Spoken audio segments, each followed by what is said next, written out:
Does Clicker Heroes work without clicking or heroes? Let's find out!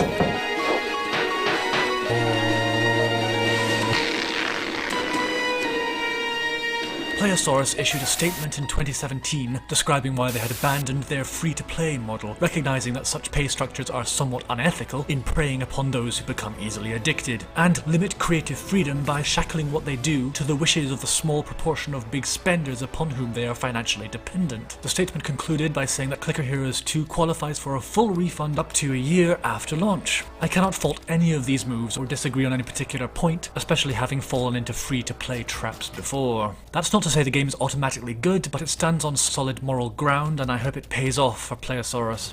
The game itself still features similar hit point versus damage scaling formulas of other clicking or tapping games, except that this one does not encourage clicking. From the outset, clicking proves inefficient, consuming energy that would be better spent on skills. Although your mouse cursor wielding avatar attacks twice per second by default, skills and powers can only be triggered by manual or skill induced clicks. On level up, skill points can be allocated to a huge branching skill tree that provides new skills or enhances them, new automator tools and other stat boosts, including some attributes that used to be rewarded by ancients, here not otherwise present. Instead of a spreadsheet of heroes imbuing a player with passive damage, your hero is constantly upgrading their 8 pieces of equipment, stacking new effects as they do so. These effects build up from your choice of among 4 randomly generated boosts as your stuff improves. Practically speaking, this is similar in mechanics to having 8 heroes, with each upgrade being something of an evolution. Like heroes used to, this equipment will be lost after ascensions, that is, swapping between worlds, which are groups of 100 levels each in different settings. Unlike other clicker games, this one portrays your hero as being constantly in motion,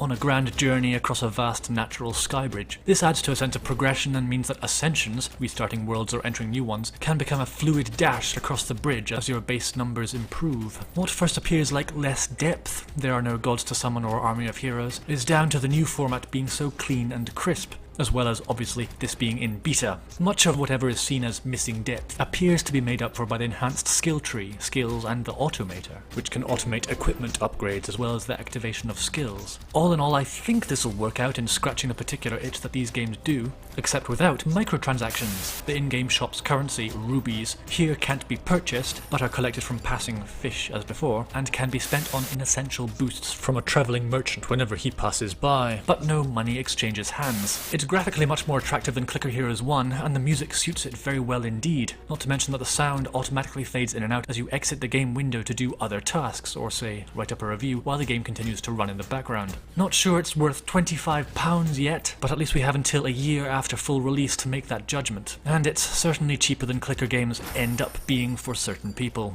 I award Clicker Heroes 2 more time, and an entry in How to Make Games and Not Be a Dick.